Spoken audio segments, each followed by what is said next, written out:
Président Badakani, vous avez la parole maintenant.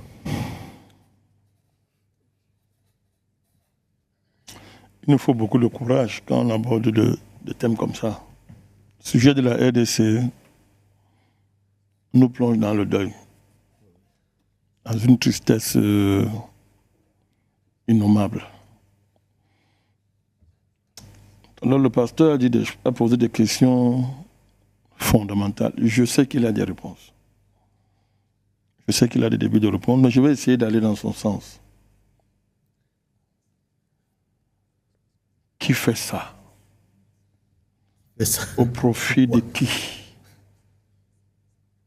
Et pourquoi?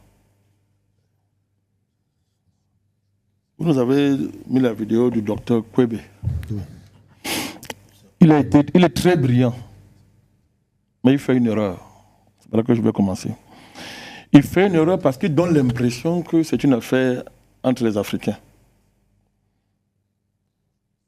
Ce qu'il a oublié de mentionner, c'est que les Tutsis sont un instrument aux mains de l'Occident. C'est ça qu'il a oublié de mentionner. Et quand vous faites ce genre d'analyse, vous oubliez cette dimension, vous passez à côté de l'affaire. Là, vous avez convoqué l'alliance Kagame-Museveni. Vous leur donnez trop d'honneur. C'est deux vauriens qui sont fabriqués par les États-Unis. Personne ne connaît pas ça. Quand la guerre froide finit, le rôle historique de Mobutu est terminé. Comme tous les traîtres, l'heure de payer son salaire, sa dîme de traître arrive, les Américains le lâchent. Bill Richardson, qui est ambassadeur des États-Unis à Kinshasa, avec qui il mangeait tous les deux, lui dit que monsieur, si tu ne pars pas d'ici, on va traîner ton cadavre à Kinshasa. Il lui dit, c'est connu, c'est documenté, ce que j'ai dit là. Hein. C'est documenté. Et vraiment, le naïf, pour ne pas l'insulter parce qu'il est déjà mort, le naïf, dit que donc maintenant il faut poignarder dans le dos. Donc il part, on a le poignarder devant. C'est ça les Africains. Vous voyez, c'est même bête. C'est même bête. Et lui pensait qu'il était tellement important qu'on le poignardait dans le dos, on a le poignardé devant. Les Américains avaient déjà réglé l'affaire depuis très longtemps, avaient fabriqué des deux bandits, Kagame et Museveni, dont la mission historique est de faire ce que vous voyez là, à savoir séparer l'Est de la RDC de la RDC. Voilà la mission historique de Paul Kagame et voilà tout le discours génocidaire des Tutsis. Voilà leur mission, ce peuple-là. Je reviendrai sur le cas particulier de ce peuple. Parce qu'il faut qu'entre nous, Africains, on se connaisse. Qu'on ait la connaissance des lois spirituelles, je dis bien lois spirituelles anthropologiques des différents peuples qui composent l'Afrique. Parce qu'on se baigne trop avec trop d'illusions. Tous les Africains, la pauvre, ne sont pas des Africains. Tous les peuples africains ne sont pas des Africains. Tout à fait. Tant qu'on ne comprendra pas ça, ça ne vaut pas la peine. Parce que l'enjeu, il est là. C'est de là où les Occidentaux puisent éternellement le frère qui va tuer le frère. Le frère qui sera le masque de l'Occident. Et le docteur Kwege est tombé dans le jeu. C'est-à-dire qu'il croit que ce sont les Tutsis. Tout ce qu'il a dit est vrai. Hein? Tout ce qu'il a dit est vrai. Vous ne comprenez pas Kagame. Vous n'avez pas lu ce projet. Alors j'y reviendrai de manière précise, en quelques mots. Mais, le projet Tutsi n'est que le vernis qui cache l'entrée en scène des États-Unis comme recolonisateur. Je dis bien recolonisateur de l'Afrique. Lorsque le prêt de la fonction de gendarmerie qu'ils ont confié à la France et à l'Europe à l'égard de l'Afrique s'est achevé avec la guerre froide. Je vais vous donner l'élément factuel, vous pouvez aller vérifier. Il y a un haut responsable américain sous Bill Clinton, il s'appelle Ron Brown. Il est venu faire un discours ici à l'époque. Mais les Africains sont les Africains. Nous sommes forts pour s'entretuer entre nous, on est très forts. Mais il ne suffira pas d'expliquer tous les jours que c'est la conséquence de... Il faut à un moment donné qu'on arrête ça. Les Africains sont très forts pour s'entretuer entre eux. Regardez un Africain, quand il y a un blanc à côté, il avait son frère blanc. Regardez le comportement. C'est-à-dire, quand il faut tuer son frère africain, c'est un génie. Mais dès qu'il regarde le blanc, il commence à faire... C'est-à-dire, ça va pas la peine de qualifier ce qu'il devient. On ne va pas passer le temps à expliquer ça simplement comme étant les séquelles ça doit s'arrêter. Sinon, il faudra désespérer de l'homme africain. Je suis désolé de le dire, c'est moi qui le dis. Il faudra désespérer. C'est ça qui est en jeu là-bas en RDC. Mon cher papa. Ron Brown a dit ceci. Il dit que pendant très longtemps, jusqu'à ce moment, les matières premières de l'Afrique étaient dans les mains de l'Europe, des Européens et de la France. C'est terminé. Les Américains vont s'approvisionner maintenant directement. Tapez Ron Brown sur Clinton, vous allez voir ce qu'ils sont en train de vous dire. Mais ça, son discours a résonné dans la tête de l'intellectuel africain comme voulant signifier quoi pour ce continent. Avec le doctorat qu'ils ont tous là, agrégé la délégation qu'ils sont tous là. Ça a résonné quoi dans leur tête à l'époque? Vous savez, au Cameroun, on ne peut pas dire deux mots si vous n'êtes pas agrégé à la délégation dans ce pays, le Cameroun. Claude Douma m'excuse. Faban Ndongo est le prototype de ministre qui célèbre le diplôme. Il est lui-même le diplôme fait cher. Et on voit que ça a produit en 22 ans l'enseignement supérieur. Après le centre de notre université. Faban Ndongo.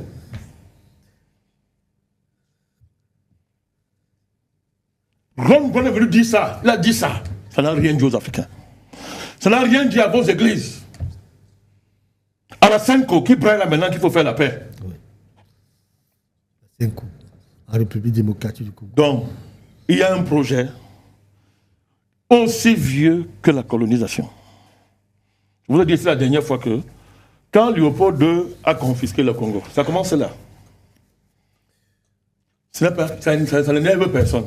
Si vous voulez savoir ce que je vous dis, allez voir le nombre de Congolais qui sont en Belgique. Vous allez comprendre que le fait que Léopold II ait confisqué leur pays, ça ne leur dit rien. C'est même normal. C'est normal. Ça ne leur dit rien. Il a confisqué après, il a légué. Mais allez aussi voir le nombre de Camerounais qui est en France. Vous allez comprendre. Il pense que depuis la France, on peut faire un projet sérieux pour changer le Cameroun. Il pense ça. Savez-vous, ça savez de qui je parle? Ils sont là-bas. C'est-à-dire qu'il a légué, hein. C'est-à-dire, après il a fait LEC, il a fait un LEC. Allez voir ce que ça veut dire. Au Parlement, au Parlement belge. A commencé la colonisation, maintenant la deuxième phase, l'État congolais. Après, je vous ai dit ça, les Américains, c'est-à-dire, sont venus négocier, ils ont imposé droit de préemption. Donc on a passé le relais aux Américains. Et dès ce moment-là, Mobutu faisant son théâtre pendant la guerre froide, les Américains ont temporisé un peu. Ils ont temporisé un peu. Quand la guerre froide est terminée, ils ont déroulé le projet qu'ils ont depuis. Parce qu'avec la Belgique, c'était un droit de préemption. Ils ont négocié sur le droit de préemption sur le Congo. Ces choses-là sont écrites. Hein? Droit de préemption. Préemption. Autrement dit, c'est une façon de dire ça nous appartient. Les Américains, au regard des minéraux stratégiques que le Congo dispose et qui sont vitaux pour les États-Unis, ça c'est ce que les Américains ont fait. Peut-être vous ne savez pas de quoi est-ce qu'on parle. Vous ne connaissez pas l'État américain. Il n'y a pas un État aussi diabolique sur Terre que les États-Unis. Ils ont décrété que, bon, ok, les minéraux là relèvent de la sécurité nationale des États-Unis. Chaque fois que les États-Unis décident qu'un problème qui est hors des États-Unis relève de la sécurité américaine, vos frontières disparaissent, votre souveraineté disparaît. Ça passe comme ça. Le reste, c'est une affaire de... Le reste, ce sont les modalités. Donc, à partir du moment où les Américains ont largué les bombes à Nagasaki et Hiroshima, à partir de l'uranium qu'ils ont obtenu au Congo, ils ont décidé que les matières premières de la RDC leur appartiennent. Le pacte qui a été signé entre Kagame, Museveni, Kabila père pour renverser Mobutu, c'était quoi? Vous avez oublié? On a transféré toutes les matières premières. Kabila a signé, Kabila père a signé. C'était la condition pour démarrer. Il s'est révolté après, Kabila père. Il s'est révolté après, on l'a assassiné. Assassiné. La mission de Kagame et le peuple Tutsi, qui sont des Juifs. Les Tutsis sont des Juifs hébreux. Ils considèrent qu'ils sont supérieurs à d'autres. Ils sont supérieurs. Donc, la même mythologie scatologique qui permet à Netanyahou de massacrer les gens dans le monde entier, c'est la même chose que Kagame Imposé au Rwanda. Partage. Non, pas imposé. Ils partagent ça. Soit de là, les Kagame, le peuple Tutsi fonctionne comme ça. Ils sont dans cette logique-là. Ils ont une alliance eschatologique, je ne dis pas historique, hein, eschatologique avec les sionistes. Parce que tous les juifs ne sont pas les sionistes. Avec les sionistes. C'est parce que vous savez ce que ça veut dire. Je suis en train de répondre à Douma qui a posé les questions. Ils ont une alliance. Et c'est fort. Tout l'appareil sioniste mondial est au service de Kagame. C'est ça sa puissance. Et quand on parle d'appareil sioniste, vous entendez quoi? Toute l'Union européenne, les Occidentaux, les Américains et l'État d'Israël. Pour les matières premières. Mais il n'y a même plus que ça derrière. Il faut bien comprendre ce qui se passe. Voilà pourquoi ce petit criminel est si arrogant. Vous connaissez l'histoire du génocide rwandais? Toutes les enquêtes internationales, je dis bien toutes, les documents de l'ONU démontrent que le génocide en chef s'appelle Paul Kagame. C'est connu. Pourquoi il est intouchable? Tout à fait. Paul Kagame. Je vous dis bien, toutes les enquêtes internationales. Moi, je les ai, hein, je les lu. Je l'ai lu. Et les livres sont écrits là-dessus. Il a fait tuer tous ses proches qui ont voulu dire la vérité à des juges. Que ce soit les juges français, en Espagne, partout. L'ONU a tout ça, c'est documenté. Moi, je pose une question. Qui le protège?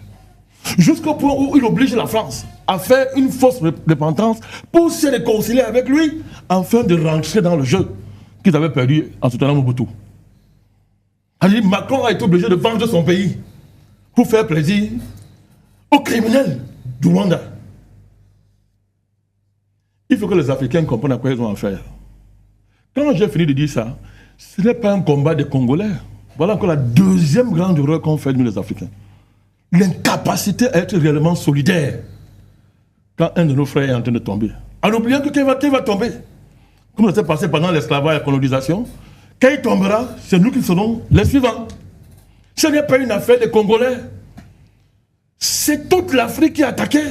Nous savons, nous, petits stratèges de notre niveau, nous savons qu'après la LSC, c'est le Cameroun qui va suivre. Nous connaissons tous les plans. Il ne faut pas raisonner en disant que non, c'est le Congo. Non, non, non, non, non, non, non, non, non, non.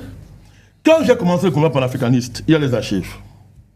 J'ai dit que l'ONU a entériné un plan de rebalkaniser toute l'Afrique, de faire passer le nombre d'États africains. Je crois que c'est 50 combien même, 54 55. 55. De faire passer le nombre d'États africains à près d'une centaine. Monsieur, ce plan existe, il est écrit. L'ONU a parrainé ça. Ça a été fait sur Kofi Annan, que vous avez tant célébré. Kofi Annan. Ce plan existe. Nous, on a commencé à parler de ça depuis. Mais ceux qui font ça, qui s'amusent, ils vont pas s'arrêter. Donc ce n'est pas une affaire du Congo, c'est une affaire des Africains. Voilà pourquoi j'ai salué pour une fois Ramaphosa. Et nous avons demandé qu'il a commencé une affaire, l'Angola, je crois que c'est la Tanzanie ou le Malawi, le Burundi. Les pays africains doivent envoyer les troupes en RDC. C'est une guerre mondiale en Afrique, il faudra la mener. Quand on fera notre part, Dieu fera maintenant le reste. Il faudra la mener. Tous les Africains, l'État africain, digne de ce nom, doivent envoyer les troupes en RDC. Voilà pourquoi nous saluons la mobilisation du peuple congolais. Le pasteur a raison, laissez Tshisekedi. Si vous voulez voir Tshisekedi, nous allons commencer à maudire la RDC. Laissez ce type-là. Regardons comment les Congolais se mobilisent. Ils sont en train de se faire enrôler par dizaines de milliers pour se battre pour leur pays. Ça, c'est au moins le bon côté de ce qui est en train de se passer. Enfin, on aura une armée dans ce pays. Mais en attendant, il faut que les États africains envoient les troupes en RDC.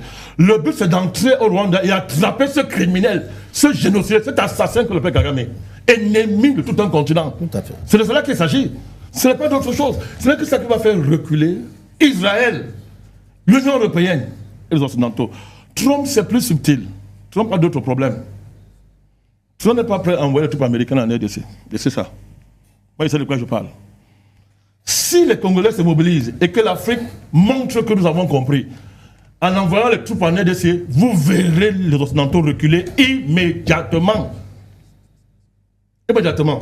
Alors pourquoi c'est fait? Je vais chuter par là, mon cher pasteur. Chuter par là, président. Pourquoi c'est fait? Qui fait ça? Les Africains ont un problème. L'être humain est naïf. Tant que l'être humain va croire qu'il n'a pas un ennemi implacable, qui veut sa mort, des choses vont arriver, on ne comprendra pas. Si Dieu existe, Dieu a son ennemi. Appelez-le Satan, comme vous voulez. Cet ennemi-là, c'est l'ennemi de l'homme. Dites-moi pourquoi un Tutsi peut haïr un Congolais, au point de dire que vous avez moins que les cafards pour nous. C'est qu'il a dit là. Moi, j'ai le document qui parle de ça. Pourquoi les Tutsis peuvent haïr les Bantous d'une haine, quelqu'un va dire métaphysique, c'est-à-dire qu'une haine même que Dieu ne peut rien faire par rapport à ça. Pourquoi? Vous pouvez m'expliquer ça? Dites-moi la raison, c'est quoi? Il faut convoquer ici un document comme la Bible. Ceux qui sont non-chrétiens, qui ne me tuent pas. Même d'autres traditions, c'est sacré si vous voulez. Caïn tue son frère, pourquoi? Pourquoi? Le premier meurtre mythologique. Il tue son frère, pourquoi? Il le tue parce que Dieu a agréé ce sacrifice. La haine des Tutsis envers les Congolais. La haine d'autres Africains envers leurs frères. Si vous ne comprenez pas ce qu'il y a derrière, ça fait pitié. Vous ne comprenez pas les enjeux. Et c'est pour ça qu'ils sont très prompts à s'allier avec le blanc. C'est-à-dire l'Africain qui va s'allier avec le prédateur blanc. Tous les blancs ne sont pas des prédateurs. Ça, il ne faut pas qu'on exagère. Mais je dis bien le prédateur blanc, les États blancs, le prédateur blanc. Tout à fait. L'Occident, qui est la constellation qui manifeste physiquement, c'est-à-dire la nature du Satan. Je dis l'Occident, je n'ai pas dit un peuple, hein. Je dis l'Occident, dominé actuellement par la race blanche, mais vous y trouvez les Kagame, tous ces gens-là. Donc, ce n'est pas une affaire de race. Donc, si nous n'expliquons pas ce problème, Pépin, on ne peut pas affronter ce problème. Voilà pourquoi nous, chaque fois que nous parlons, nous convoquons Dieu. Et moi, je dis à mon vision, aux terroristes du Rwanda là, et ses alliés, ok, nous voyons ce lépreux là qu'on appelle Corneille Nangaa s'agiter en Goma. Il danse, non? Kabila a fait ça, Kabila Père a fait ça. Il a oublié. Kabila Père ne s'était pas allié avec les Rwandais pour le pouvoir, et quand il s'est retourné, on lui a fait quoi? Donc, ce petit lépreux de Corneille Nangaa, qui parce qu'il veut, ça parle de minerais, parce que je connais son histoire. Pourquoi il est entré au maquis, comme il dit là? Parce qu'il veut sa part de champ de mine. On ne lui a pas donné. Qui est en train de s'agiter, nous savons comment ça va finir. Donc, d'ailleurs, qu'il y a un mandat d'arrêt international contre lui. Si, ils l'ont lancé. Mais vous savez que c'était l'ancien président de la CENI. Tout à fait. Le démocrate africain, là, ouais, le démocrate. Oui, c'était l'ancien président de la CENI. Il vous dit aujourd'hui que j'ai fabriqué un monstre, il veut le détruire. Donc, il dit qu'il a menti aux Congolais. Et maintenant, il veut détruire, soi-disant, le monde. Mais ils ont un problème, c'est vrai. Il voulait ça, je vous dire, il voulait sa part de mine, de champs miniers. Parce qu'au Congo, c'est ça. Tous les politiciens congolais, leur problème, c'est ma part de champs miniers. Pour m'enrichir, aller en Belgique, voyager dans le monde entier. C'est ça le problème de machin nigérien. Donc, le M23 peut danser. Israël, là, pour qui les Africains prient dans leurs églises tous les jours. Voilà donc la réponse de Dieu aux Africains. Israël, là, continuez à prier pour Israël. Continuez à prier. En RDC, partout en Afrique, continuez à prier pour Israël. Israël, ces gens-là, dansez. Mais moi, je leur donne un conseil. Rassurez-vous que Dieu est d'accord avec vous. Très bien. Nous savons qu'il n'est pas d'accord avec vous. La RDC ne tombera pas. Très bien. Et ce n'est qu'une étape du combat. La RDC ne tombera pas et l'Afrique viendra au bout de cette horde de criminels et de reptiliens. Très bien. Président Badakani, en 3 minutes, on sera avec vous. Comment on peut faire pour résoldre cette situation? Je répète ce que j'ai dit. Ces criminels, ces génocidaires assassins, c'est moi qui dis ça, buveurs de sang. C'est moi qui dis des choses, j'appelle ça. Parce qu'il faut qu'ils nourrissent leur père, le diable, buveurs de sang. Parce qu'on est pratiquement 20 millions de morts depuis la Chine de Mobutu en RDC. Vous n'imaginez pas ça, ça ne dit rien au monde. C'est attaché au monde. Midi soir là. Allô? Que sais-je? Je donne trois faits rapides. Lorsqu'il y a eu le scandale, entre guillemets, ici, venant des propos du ministre Momo, délégué à la ministre déléguée à la Justice, concernant une interprétation du génocide juif, n'est-ce pas? Il y a eu des pressions sur l'État du Cameroun pour qu'il y ait le vide du gouvernement. Le président Paul Biya n'a pas cédé. Sur le conflit en Ukraine, quelle était la position de l'État d'Israël? L'État d'Israël était pour l'Ukraine. Quelle était la position du Cameroun? Pour la Russie.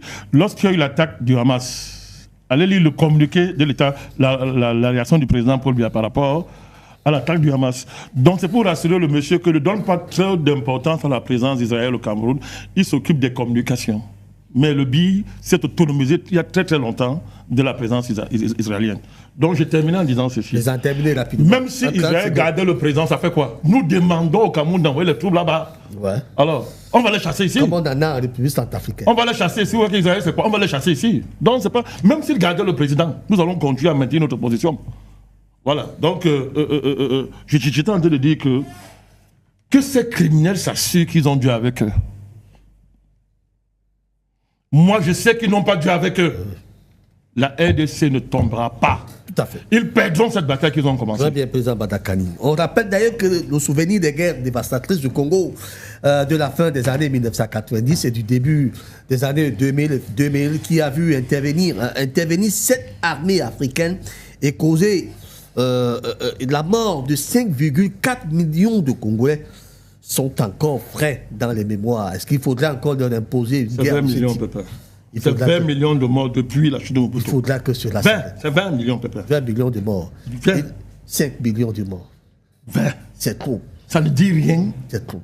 Et qui est derrière tout ça? Il faudra que ça s'arrête. Ce sont les pays des droits de l'homme. Président Badakani, il faudra que ça s'arrête, que ces pays des droits de l'homme nous laissent tranquilles.